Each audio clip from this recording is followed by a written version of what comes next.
Saudações, pessoal. Tudo bem por aí? Espero que sim.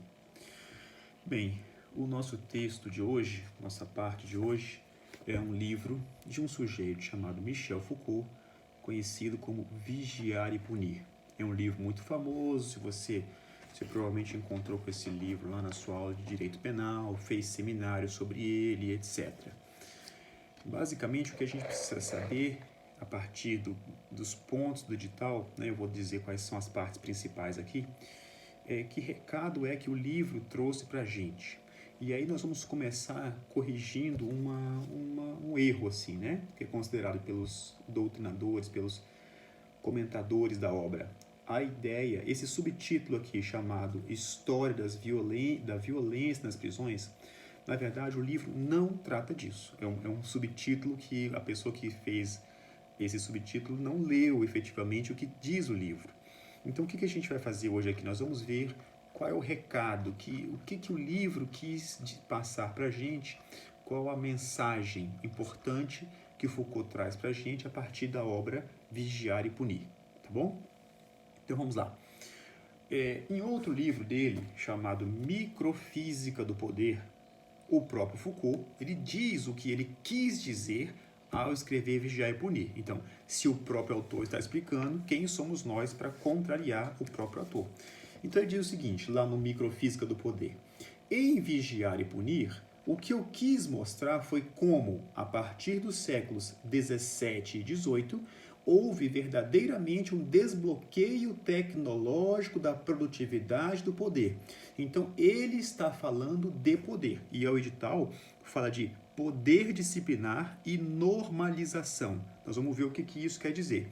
Então, o Foucault, no livro Vigiar e Punir, ele não fala, quer dizer, ele fala da história da violência nas prisões, fala, mas ele não descreve somente. Ele fala o seguinte, olha, essa história, essa evolução representa algo muito maior. Que algo muito maior é esse?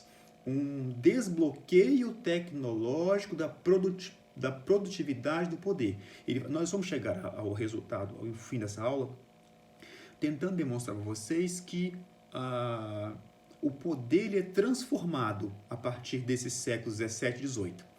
As monarquias da época clássica não só desenvolveram grandes aparelhos de Estado, e isso é importante, essa centralidade, esse poder pesado, central. Lembra do Leviatã, do Thomas Hobbes? O Foucault diz assim, não é mais essa lógica, a lógica é outra, é uma outra tecnologia, uma nova economia do castigo, diz ele. Então, as monarquias da época clássica não só desenvolveram grandes aparelhos de Estado, exército, polícia, administração local, mas instauraram o que se poderia chamar de uma nova economia do poder, isto é, procedimentos que permitem fazer circular os efeitos de poder de forma ao mesmo tempo contínua e ininterrupta, adaptada e individualizada em todo o corpo social. Então a ideia do poder, da soberania, sociedade da soberania, algo pesado, etc., não tem mais essa formalidade toda. O Foucault, e eu espero conseguir demonstrar isso para vocês até o final da aula, ele diz que existe uma coisa chamada de microfísica do poder. Tá? Então ele diz, essas novas técnicas que são criadas no século 17 e 18 são ao mesmo tempo muito mais eficazes e muito menos dispendiosas do que as técnicas até então usadas e que repousavam sobre uma mistura de tolerâncias mais ou menos forçadas e de cara ostentação.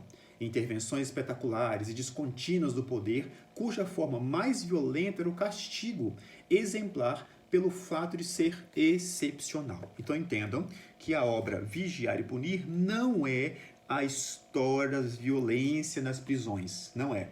Ele vai descrever uma redistribuição da economia do castigo. É como se fosse essas novas teorias de leis e dos crimes, e ele vai dizer o seguinte, tem um item edital que fala assim, a verdade e as formas jurídicas.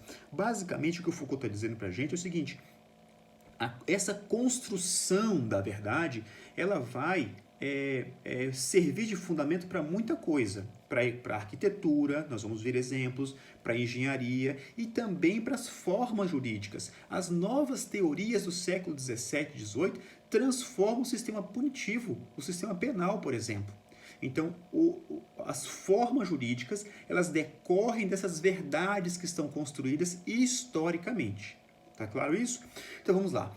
O que o Foucault vai tratar no livro é de uma nova justificação moral e política do direito de punir. A ideia de verdade e formas jurídicas. Qual é a data dessa mudança? Séculos XVII e XVIII.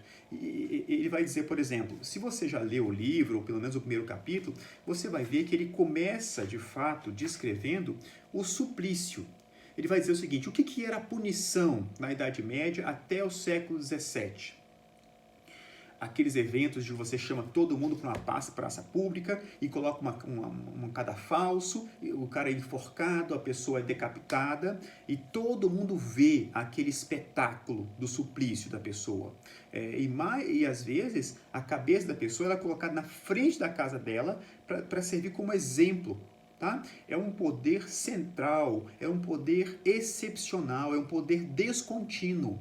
O que ele vai dizer é que esse chamado poder disciplinar, que é um item que está aqui no edital, o poder disciplinar e a normalização, é uma coisa que está no cotidiano. A gente não sente, não precisa do Estado para que ela seja eficaz. Tá bom? Então vamos lá. Entre 1830 e 1848, com a redação dos códigos penais modernos, você faz desaparecer o suplício. Aquela sociedade do espetáculo, não é que ela deixe de existir. O próprio Foucault fala o seguinte, ela deixa de ser evidente. Quando você cria um mecanismo de punição chamado de prisão, o espetáculo do escárnio, né, ele muda de endereço. Ele passa a ser o fundo da prisão. Ele não vai negar que existe tortura. Ele não nega isso.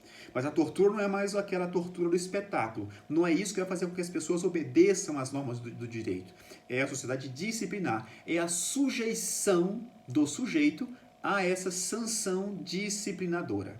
Vamos falar sobre isso um pouco adiante. Então, tem uma parte clássica do livro dele que ele diz o seguinte, se você já leu o livro, né, você vai lembrar disso. Ele diz o seguinte, a certeza de ser punido é que deve desviar o homem do crime e não mais o abominável teatro. Essa é a transição do século XVII do século XVIII.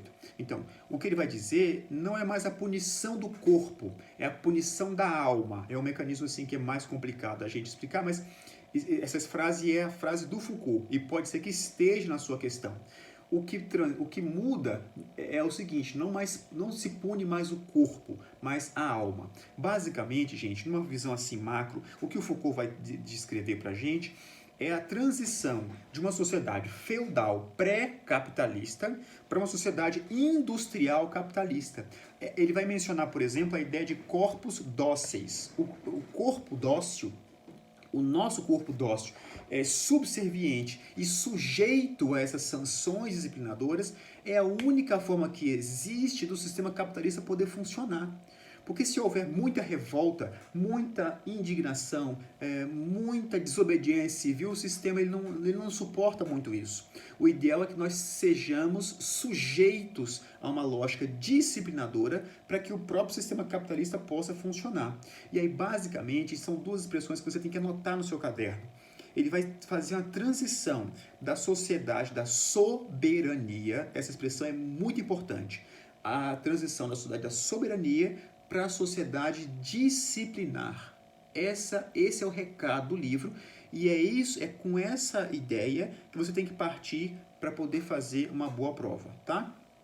O que o Foucault vai descrever é como é que se desenvolvem tecnologias voltadas para um gerenciamento racional, tecnológico, de grandes volumes de dados para o controle de indivíduos e esses indivíduos são agrupados em coletivos. Então, ele vai fazer um diagnóstico e aí o Foucault, por que o Foucault é genial? Vocês se lembram que quando a gente falou do Kelsen, a gente disse o seguinte, olha, o Kelsen, ele não está inventando uma coisa nova, o Kelsen não está ele tá dizendo assim, olha como deve ser. Não, o Kelsen, ele descreve o direito positivista como ele de fato é. Aquela história do sistema escalonado de normas, isso tudo já existia. O que ele vai fazer é descrever algo que já existe. O Foucault, ele vai descrever algo que já existe, mas que não é evidente. Lembrem-se da diferença da sentença declaratória para a sentença constitutiva. O Kelsen, ele tem mais essa eficácia declaratória. Uma coisa é você dizer que Juliano é pai da criança. Juliano negava que era. Mas o fato de eu negar não tirava a minha qualidade de pai. Quando a sentença declara a minha paternidade, ele vai dizer o seguinte, Juliano, você sempre foi pai. Certo? A sentença constitutiva é o quê? Juliano, você era casado, a partir desse dia você não é mais casado, você transforma um pouco a realidade. Essa sentença constitui uma coisa nova. Essa é a relação que existe aqui entre o Foucault e o Kelsen. O Kelsen, ele está simplesmente declarando, está dizendo o seguinte, olha, isso vocês já fazem, esse sistema escalonado de normas, os critérios de validade, isso vocês já fazem. O que o Foucault está dizendo é, olha, isso acontece, certo? Mas eu estou dizendo aqui, e a partir do momento que o Foucault diz isso, ele denuncia isso, a gente passa a constituir, a enxergar isso que também já existia. Então, o Foucault faz um diagnóstico do nosso cotidiano. Nós temos um sistema disciplinar que é oculto ao senso comum, mas é diluído nas ideologias sociais que são mais difundidas. O Foucault, ele vai dizer o seguinte, eu vou partir, diz o Foucault, eu vou partir da análise de lugares assim de encarceramento ou de fechamento. Por exemplo, prisões, hospitais, asilos, reformatórios, ou seja, lugares que são fisicamente fechados. Eu vou descrever para vocês como essas comunidades funcionam e vou dizer para você o seguinte, você quer saber? Se você olhar para a sociedade como um todo, nós não funcionamos de forma tão diferente do que é criado lá. Então, o Foucault, ele parte de análises fáticas de populações desviantes, ou seja, dos aleijados, dos loucos, dos presos, dos doentes, dos pobres em geral, e ele vai dizer o seguinte, essas pessoas, elas se submeteram ao primeiro mecanismo de controle social capitalista. Entretanto, esse mecanismo útil de controle da sociedade não se limitou a esses espaços privados, fechados. Não, esse sistema de controle ele funciona em toda a sociedade capitalista, que essa é a chamada sociedade, o poder disciplinar. O poder disciplinar ele vem paralelo ao, como está dizendo no edital aqui, à normalização. Nós iremos falar um pouco mais sobre isso adiante, mas a normalização significa você ocupar espaços que o direito não consegue entrar. O direito, visto como conjunto de regras abstratas, etc., ele vai disciplinar a sociedade. Mas existe um espaço que o direito não consegue entrar. Um espaço infinitesimal, assim, uma microfísica.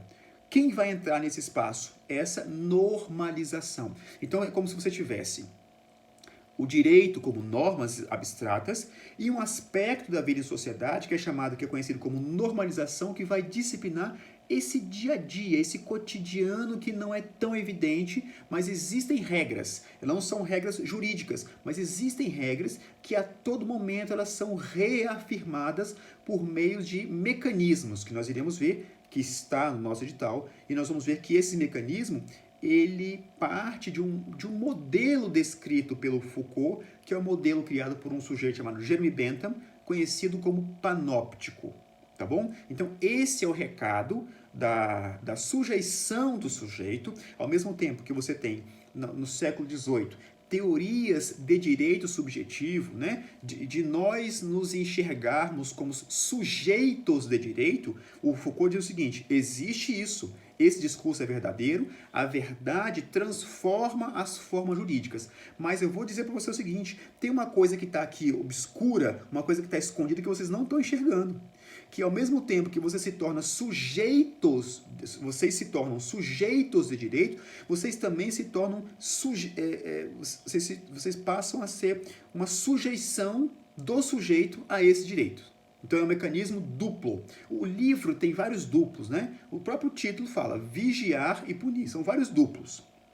Então, ele vai fazer um debate implícito dessas formas de poder novas que surgem, que saem, que nos tiram do mundo medieval e nos transformam no mundo moderno. O que nós tínhamos no mundo medieval? Esse espetáculo do castigo, dos grandes eventos, das decapitações, dos enforcamentos.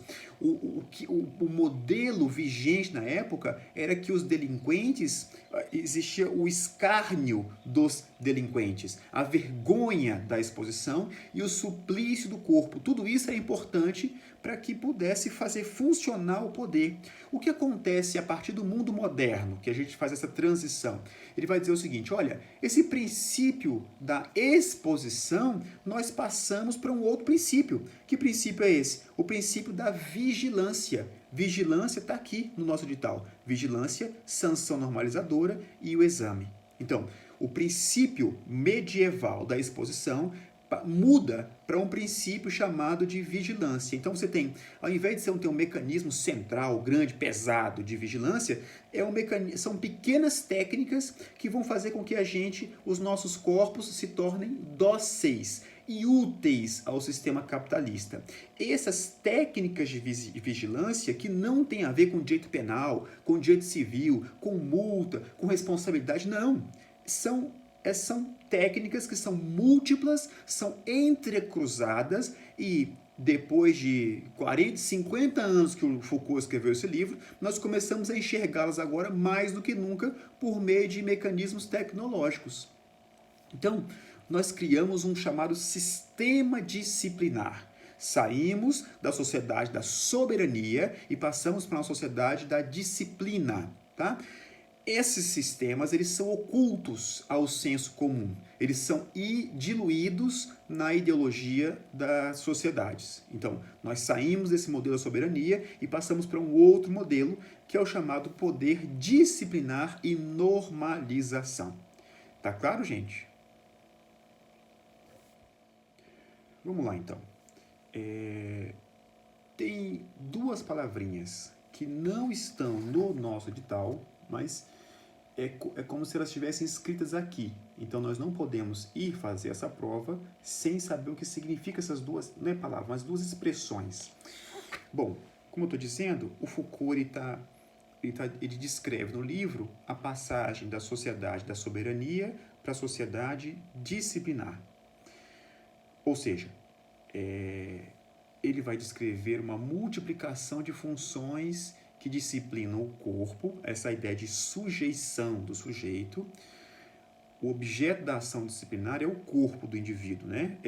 Nessa gestão da população, que vai cobrir uma área cada vez mais vasta, porque, como eu estou dizendo, o direito ele não disciplina um aspecto micro da sociedade. Esse aspecto micro da sociedade, o que ele chama em outro livro de infradireito, quem vai disciplinar isso, quem vai regulamentar isso, é esse poder disciplinar. Então, quais são as duas expressões que eu quero que você escreva no seu caderno aí? Escreva assim de um lado, disciplina, bloco. Disciplina, bloco. E do outro lado, uma expressão chamada disciplina, mecanismo. Disciplina, bloco, disciplina, mecanismo. As duas com hífen, que é como foi traduzido aqui, né? Disciplina, bloco, disciplina, mecanismo. Ao lado da disciplina, mecanismo, escreva assim, panoptismo. O título, o edital fala de panóptico. O panóptico é o mecanismo, é a construção. O que o Foucault está dizendo é que existe um sistema panóptico, tá? Então, ao lado da disciplina, mecanismo, escreva panoptismo. Aí embaixo, disciplina bloco, você escreva assim, escreva ou registre as seguintes ideias. Nessa disciplina bloco, uma disciplina que não mais existe totalmente, ou não existe como modelo central, nós temos a ideia de uma instituição fechada. A punição ela é feita por uma instituição fechada. Ela é criada, ela é construída à margem da sociedade. As pessoas são colocadas à margem. Todo aquele que desvia da norma, dessa normalização, né?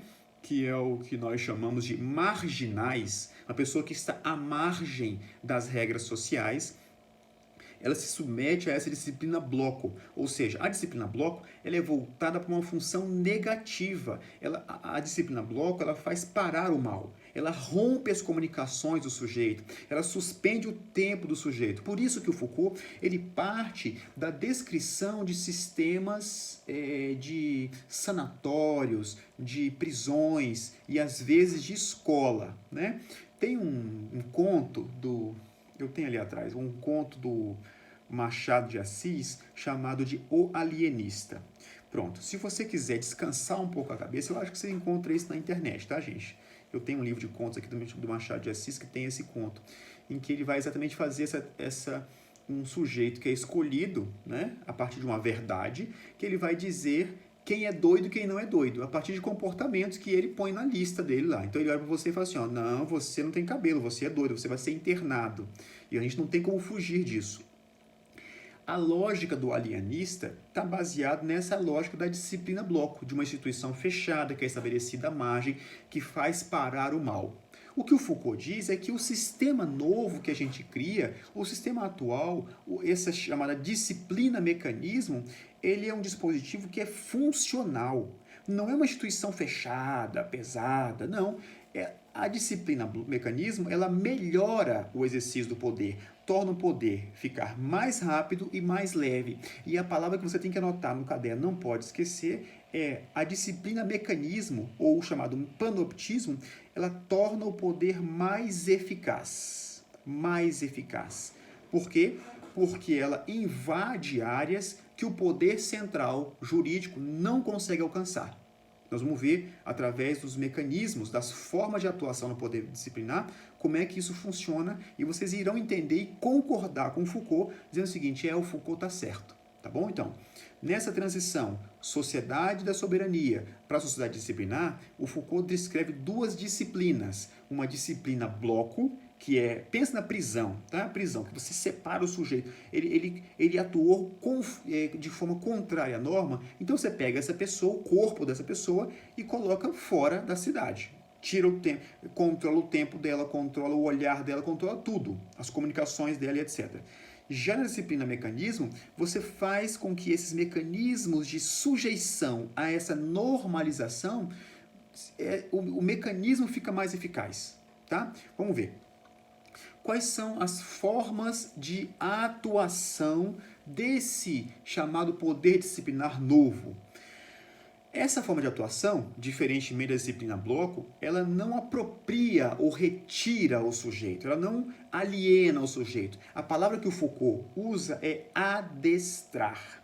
E aí, gente, essa ideia, por exemplo, do comparativo de uma pessoa humana para um animal, quando ele usa a expressão adestrar, ele está fazendo esse paralelo, é exatamente isso, é você moldar o comportamento da pessoa de forma com que essa pessoa ela sempre se comporte de forma útil ao sistema e ao sistema capitalista, tá bom? Os comentadores da obra dizem que tem uma pegada marxista fortíssima no livro Vigiar e Punir. Então, o poder disciplinar, ele não apropria, ele não retira a pessoa, ele adestra. E ele atua de forma permanente, ele atua de forma contínua, ele atua de forma constante, para que a gente sempre saiba quais são as regras, quais são as normas que nós devemos nos submeter todo dia no nosso cotidiano. Então, qual é o ideal de sujeito? Qual é a meta a ser atingida pelo poder disciplinar? É o que ele chama de corpo dócil. Um corpo que é, ao mesmo tempo, menos contestador, mas não menos útil ao sistema capitalista, tá bom? Então, palavras-chave que você tem que anotar aí ao lembrar do Foucault: adestrar, fábrica de indivíduos e sujeitos dóceis e úteis. Utilidade no sentido de você desviar menos das regras e produzir mais para o sistema capitalista. Vamos pensar aqui numa coisa chamada Facebook? Vamos pensar aqui comigo. O que é o Facebook? O Facebook é um mecanismo de troca de informações. As informações podem ser o prato de comida do cara, pode ser a viagem que ele fez, pode ser a maquiagem do momento, pode ser o que você quiser. Quem produz o conteúdo do Facebook? É o Facebook? Não. Quem produz o conteúdo somos nós mesmos. Então, o que torna o Facebook atrativo é o conteúdo. E o conteúdo, quem faz, não é o Facebook. O Facebook é só um mecanismo que serve para as pessoas produzir conteúdo para as outras pessoas verem nas redes sociais. Então, entendam que você não contesta o sistema, você continua produzindo conteúdo, continua postando um prato de comida, continua postando aquela viagem top que você fez, aquela festa maravilhosa que você fez, e ao mesmo tempo, você é útil para fazer uma quantidade imensa de dinheiro para você? Não, para o próprio Facebook. A bandeira desse poder disciplinar é fazer com que as pessoas se tornem mais saudáveis, é uma proteção contra o risco. Mas ao lado desse discurso protetivo existe, na verdade, um mecanismo que torna as pessoas que fazem parte desse mecanismo úteis. Certo? Então, quais são os instrumentos do poder disciplinar que estão no nosso edital? Aqui está escrito assim, ó, vigilância, sanção normalizadora e exame. O que é vigilância, sanção normalizadora e exame? São exatamente os instrumentos desse poder que o Foucault chama de poder disciplinar, que se separa, que se diferencia do poder soberano, do modelo da soberania. Então vamos lá. Em que consiste o primeiro instrumento do poder disciplinar, que aqui no edital está escrito vigilância, mas a palavra correta, a expressão do livro é vigilância hierárquica. Vamos lá. Quando Foucault vai tratar desse tema aqui no livro, ele fala, por exemplo, de um acampamento militar. Então, de novo, ele parte dessas instituições totais. Tem um outro autor da sociologia que chama as instituições de instituições totais.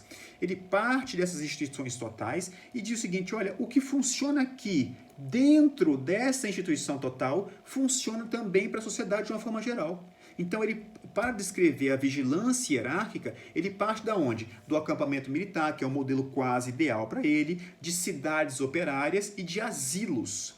Então, vamos lá. Em que consiste a vigilância hierárquica? Consiste numa observação permanente. O poder disciplinar, ele se torna indiscreto. O poder disciplinar, ele está em toda parte. O poder disciplinar está sempre alerta. Vamos lá. Você já imaginou, já esteve envolvido numa situação em que você se sentiu constrangido porque estava com a roupa errada no momento errado? Porque você falou uma frase infeliz? Porque você elogiou demais? Porque você falou mal e a pessoa ouviu? Por que você se sentiu assim? Porque existe, nessa lógica do poder disciplinar, da sociedade disciplinar, uma vigilância hierárquica. O fato de você estar com uma roupa que, naquele contexto, é uma roupa inadequada, faz com que as pessoas que estão ao seu redor, que são, ao mesmo tempo, produtores e os efeitos dessas normas, elas simplesmente olhem para você de uma forma diferente. Basta um olhar, basta que a outra pessoa faça um scanner em você, assim, ó. Pronto, já é o suficiente para você notar que existe uma regra que não foi observada no caso. É uma regra jurídica? Está escrito no Código Civil como se vestir? Não, não está escrito lá. Mas a vigilância hierárquica, ela reintroduz o poder disciplinar. Então, são olhares que vêm sem ser vistos. Assim, nós enquanto sujeitos, a sujeição do sujeito, nós enquanto sujeitos que estão sujeitos a essa vigilância hierárquica, a gente nota o olhar. Muitas vezes, o olhar sancionador, ele não é enxergado por outras pessoas, mas nós, que somos objeto dessa vigilância, sabemos muito bem qual foi o recado. Então não precisa nem dizer nada, basta às vezes olhar. Às vezes é um comentário maldoso. Esse comentário faz com que a gente saiba assim, opa, eu acho que eu me comportei de uma forma que eu não estou de acordo com essa regra, com essa norma. Mas a vigilância hierárquica são olhares que enxergam, que veem sem ser vistos. Os vigiados, nós, somos em evidência permanente. A ideia da fofoca é exatamente isso. A fofoca é a vigilância hierárquica presente a todo momento. É assim que funciona a fofoca. O Facebook, eu não tenho raiva do Facebook, não, até tenho o Facebook, mas o Facebook é exatamente isso, a ideia da vigilância hierárquica, né? A vigilância hierárquica, portanto, ela se organiza com um poder múltiplo, porque não existe um centro do poder, né? É automático e ele também é anônimo.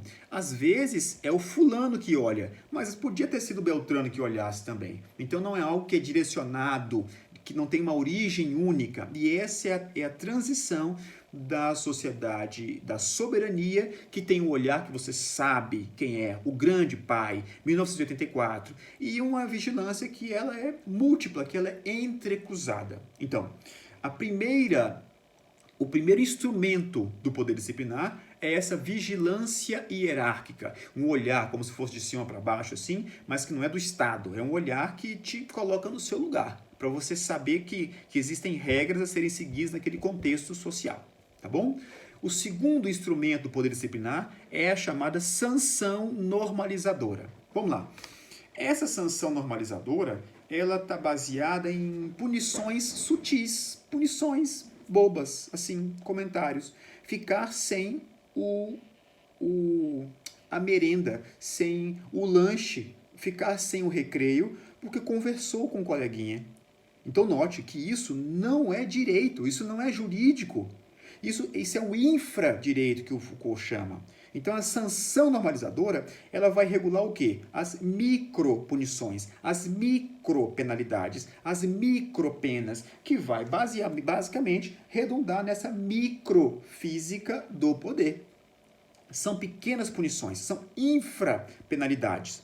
O que ela vai fazer? Ela vai quadricular o espaço vazio da lei. A lei não consegue normalizar todas as condutas sociais. Por mais que nós estejamos criando, estejamos produzindo a publicização do direito, não é? Ou seja, a dignidade da pessoa humana está em todos os lugares, inclusive nas relações interparticulares. Mas essas regras, elas não conseguem regulamentar coisas ínfimas.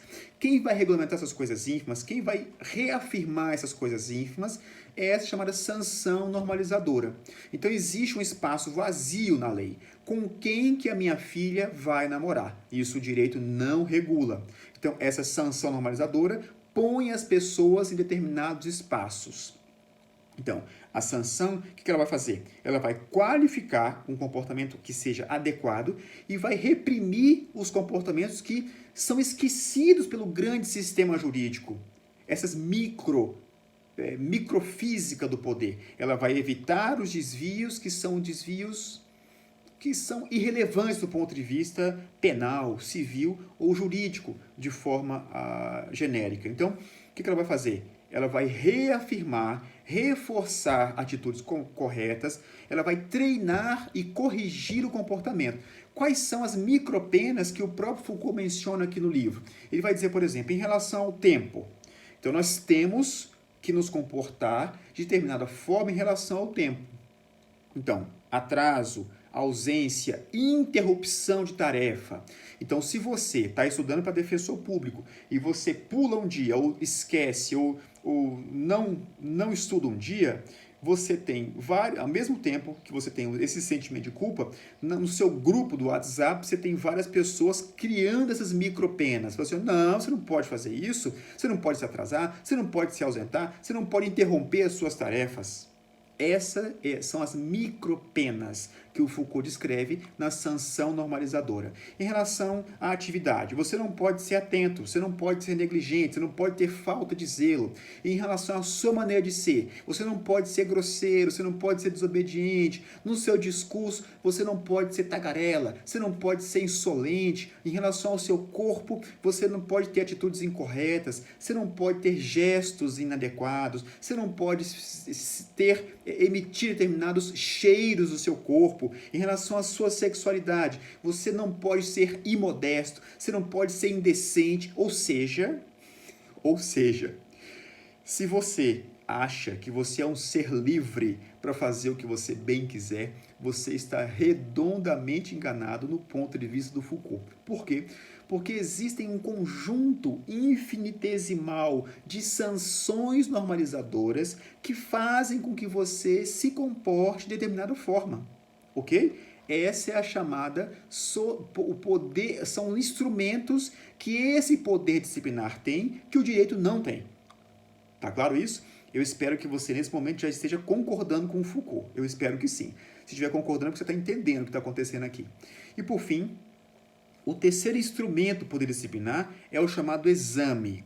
O exame, gente, ele é uma combinação dos dois anteriores. O exame é uma hierarquia que vigia e também uma sanção que normaliza, tá bom? E aí, na prova subjetiva ou na prova oral, você não vai colocar a expressão normatiza, não. Porque essa ideia de normatização tem a ver com uma norma criada pelo Estado. Não. O que o Foucault está dizendo é uma normalização. E é diferente de normatização. Normalização é normas que não são positivadas, que não estão no ofício, no memorando, no decreto, na lei. Não. São normas criadas socialmente. É o infradireito. Então, o que é o exame? É uma vigilância concreta, constante, sempre presente, que vai qualificar, que vai classificar e vai punir. Então, vamos pensar, por exemplo, nos exames mais óbvios, que você já pensou, certamente. O exame da OAB, a prova da escola, o exame médico. Vamos lá. O que são esses exames que o Foucault diz? Essa verdade que é criada para a medicina, essa verdade que é criada para a pedagogia, é uma verdade que é criada naquele lugar, mas ela vai acabar se diluindo por toda a sociedade. Então, a lógica do exame funciona para a escola, para o médico, para a prisão, para o exército e também para a sociedade. Então, o que ela faz? Ela nos torna, enquanto indivíduos, sujeitos, né? Sujeitos do ponto de vista de estarmos sujeitos a essas normas. Então, ela vai fazer com que a individualidade ela entre num campo documentário. Então, você tem um padrão, certo? Todas as vezes que você vai ao médico, a primeira pergunta, seja qual for o médico, seja qual for a especialidade, a primeira pergunta que ele vai fazer é o seguinte: você fuma? Você bebe? Você faz exercício? Isso não é normalizado, não é normatizado, não tem lei que diga isso. Mas é um padrão de conduta que o médico, que a verdade da saúde espera que a gente se comporte. E veja só como isso é interessante. Há pouco tempo atrás, nós não precisávamos usar máscara na rua, depois da pandemia, né, para me localizar aqui no tempo. E aí, à medida que o tempo foi passando, a Organização Mundial da Saúde falou assim: peraí, vamos mudar de ideia. A partir de agora, todo mundo tem que usar máscara. Então, a verdade ela vai um pouco se transformando. E essa verdade transforma também as formas do saber. E o poder ele está baseado nessas formas do saber. Mas isso está fora de tal. Isso é um outro discurso do Foucault. Então, o exame ele vai criar um código físico de qualificação. Um código médico de sistemas, de sintomas. Um código escolar, um código militar de comportamento e de desempenho. Então, nós somos colocados como um caso que estamos de acordo ou não com esse paradigma. Então, o médico não encosta mais no corpo da gente, ele pede simplesmente o exame de sangue, a bateria, e fala o seguinte: olha, o padrão é esse. Inclusive, o próprio exame já diz: o normal é de tanto a tanto, você está fora do padrão. Então, o exame é esse terceiro mecanismo do poder disciplinar que ele vai fazer o quê? Ele vai combinar uma hierarquia que vigia e uma sanção que normaliza. Basicamente, essa sociedade disciplinar vai se transformar no que o Foucault chama de Estado administrativo. A ciência do direito, por exemplo, ele é o fundamento de um saber específico que vai nos organizar enquanto sociedade. Então, mas basicamente esses três instrumentos são importantes para entender basicamente o que o Foucault ele pega em Bentham chamado de panóptico, tá? Então, vamos falar agora do panoptismo junto com essa sociedade disciplinar. Vamos nessa, então. Meninos, assim, ó, de novo, estou dizendo para vocês que o livro Vigiar e Punir não é a história da prisão, mas é como nós nos organizamos enquanto sociedade. Um tipo específico de sociedade chamado de sociedade disciplinar. E aí, para ilustrar isso, qual é o paradigma, qual é o padrão, o modelo que o Foucault parte para descrever a sociedade? Ele descreve a partir dessa lógica aqui, ó, de um modelo arquitetural. Então, você tem um anel aqui fora, o anel, e uma torre aqui no centro. Isso é uma criação de um filósofo chamado Jeremy Bentham, que é um dos pais de uma escola do pensamento, da filosofia, chamada de utilitarismo. Não está no edital, vamos deixar isso para lá. Mas o Bentham ele criou um sistema de prisão que é esse sistema que ele chama de panóptico. Então, um anel ao redor e uma torre central. E aí, aqui nesse anel, aqui tem várias celas, estão vendo aqui, ó, várias celas? Então, em cada uma delas tem um preso, tem uma pessoa aqui e essa pessoa é vigiada por uma pessoa do centro. Como é que a pessoa do centro, como é que a pessoa da cela ela é enxergada? Aqui, ó, tá aqui a pessoa dentro da cela e a torre central lá dentro. Vocês estão enxergando isso? Esse é o chamado panóptico. Eu vou ler aqui, porque esse é um trecho clássico da obra, a hora em que o Foucault descreve o panóptico. Vamos lá. Nós vamos ver que essa lógica do panóptico é a lógica que nos molda enquanto sociedade disciplinar. Isso é importante saber. Diz assim, ó, o panóptico de Bentham, Jeremy Bentham, é a figura arquitetural dessa composição, que ele descreveu um pouco antes aqui. Então, o princípio é conhecido. 2 pontos. Na periferia, uma construção em anel, como nós vimos na foto. No centro, uma torre. A torre é vazada de largas janelas que se abrem sobre a face interna do anel. E a construção periférica é dividida em celas, cada uma atravessando toda a espessura da construção. Elas têm 2 janelas, uma para o interior, correspondendo às janelas da torre, e outra que dá para o exterior, que permite que a luz atravesse a cela de lado a lado. Então, é o chamado apartamento vazado, coisa muito rara hoje em dia no mundo da arquitetura, né? Então, aí ele diz o seguinte, basta colocar um vigia na torre central e em cada cela trancar um louco, um doente, um condenado, um operário ou um escolar, um estudante, um concurseiro. Veja só o que ele está falando aqui. Para efeito da contraluz, pode-se perceber da torre, recortando-se exatamente sobre a claridade, as pequenas silhuetas cativadas nas celas da periferia.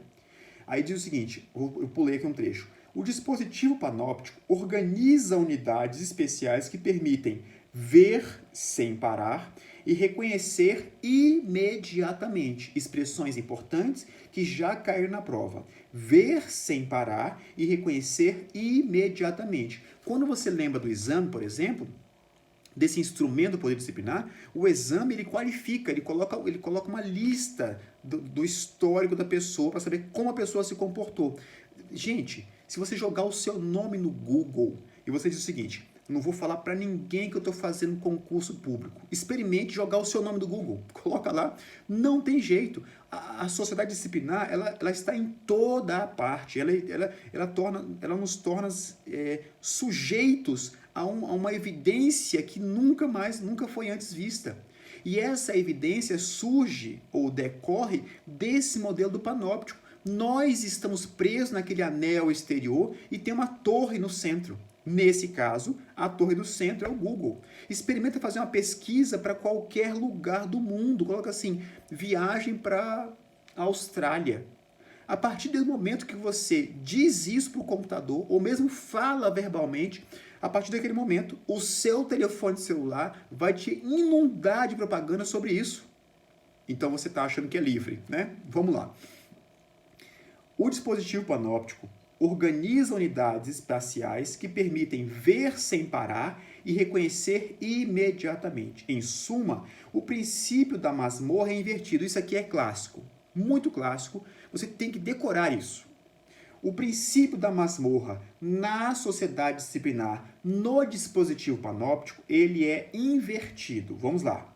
Ou antes, as suas 3 funções. Quais são as 3 funções do princípio da masmorra, daquela disciplina bloco, daquela disciplina que pega o sujeito e coloca separados, contrário, né? Primeira função, trancar. Segunda função, privar de luz. E a terceira função, esconder. Se você pensa na masmorra, a masmorra era isso. Basta você ver aqueles filmes clássicos, né, da Idade Média, da Revolução Francesa e etc. Então, a masmorra tem 3 funções: trancar, privar de luz e esconder.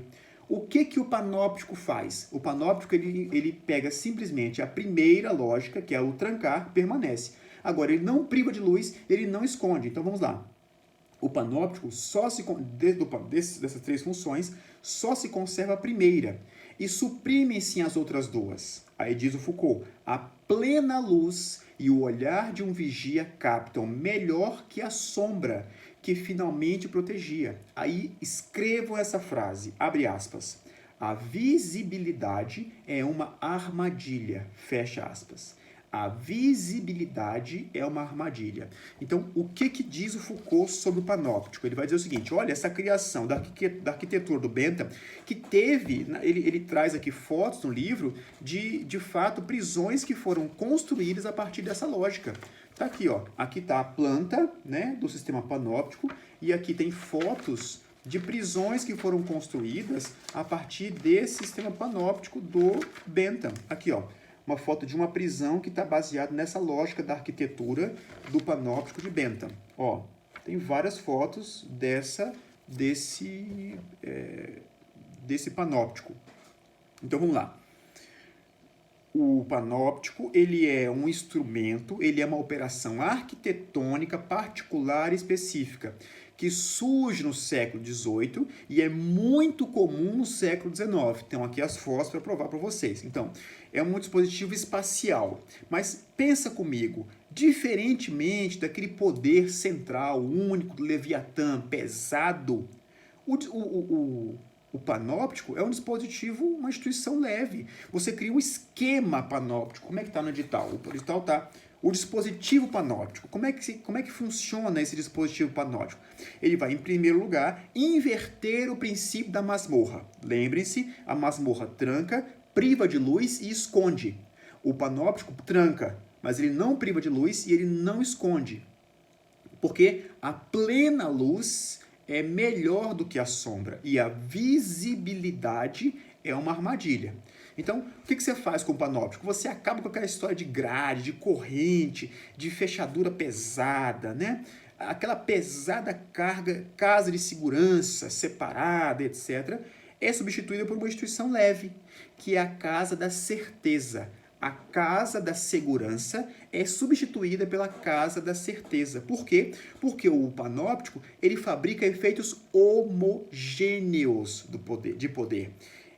O panóptico ele não serve somente para punir presos ou quem desvia da norma.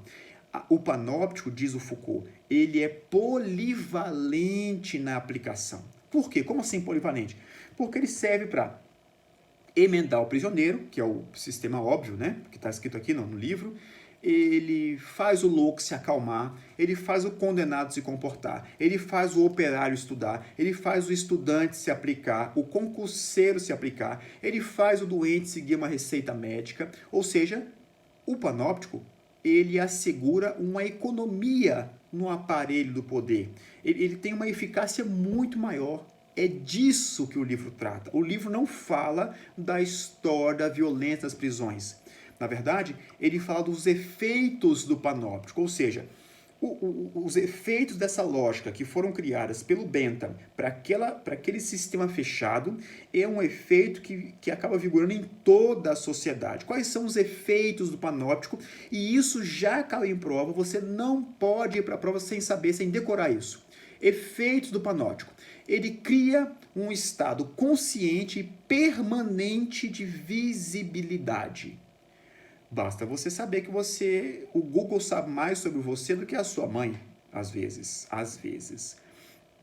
Basta saber que quando você tem um mecanismo de localização no seu celular e você disponibiliza isso para sua esposa, para sua namorada, você está no estado consciente e permanente de visibilidade. Você autoriza, você se sujeita a um funcionamento automático do poder. Então, mesmo uma ação descontínua, os efeitos dessa vigilância eles são permanentes. Lá na sociedade da soberania, em que o rei ele tinha que demonstrar que todo aquele que desvia da lei, ele está violando o próprio rei, e você tinha que marcar uma hora do mês para fazer aquele espetáculo da carnificina, o espetáculo do suplício. Então, naquele dia, o poder se manifestava. No sistema panóptico, no sistema disciplinar, não. Não é um dia da semana, não é um dia do mês, do ano, não. É todo momento. Você tem um relógio hoje que ele vai dizer a qualidade do seu sono. Ou seja, nem quando você está dormindo, você pode ser livre mais. É isso que o Foucault está chamando a atenção. O Foucault foi visionário na década de 70. Então, o exercício do poder no panóptico, ele não precisa ser atual. Essa arquitetura que era presa no mecanismo da arquitetura do prédio físico, ela vai sustentar a relação do poder independentemente de quem exerce esse poder. Então, o panoptismo em Foucault, ele representa um princípio geral de uma nova anatomia do poder. São termos de categoria do poder. Então, você tem um amplo e complexo aspecto de técnicas disciplinares que não dizem respeito à polícia, que não dizem respeito à inteligência do Estado, ao sistema judiciário, não. Nós, enquanto sujeitos, somos transformados em corpos dóceis. O panoptismo é um meio de instrumentalização do poder, é um laboratório do poder, é um meio muito eficaz para alcançar um fim específico. Qual o fim? A persuasão e o controle. A sua alimentação, a qualidade do seu sono, que livro que você vai usar para estudar, tudo isso passa a ser um dispositivo universal. É um lugar central do controle. E o exercício do poder, ele se torna, atenção, o exercício do poder se torna invisível e inverificável. A torre central, a gente tem que lembrar que o sujeito na torre central, ele vê tudo, mas ele não é visto. Ou seja, é inverificável. A gente não sabe se está sendo ou não observado, mas é certo que a potencialidade de estarmos sendo observados, ela molda o nosso comportamento.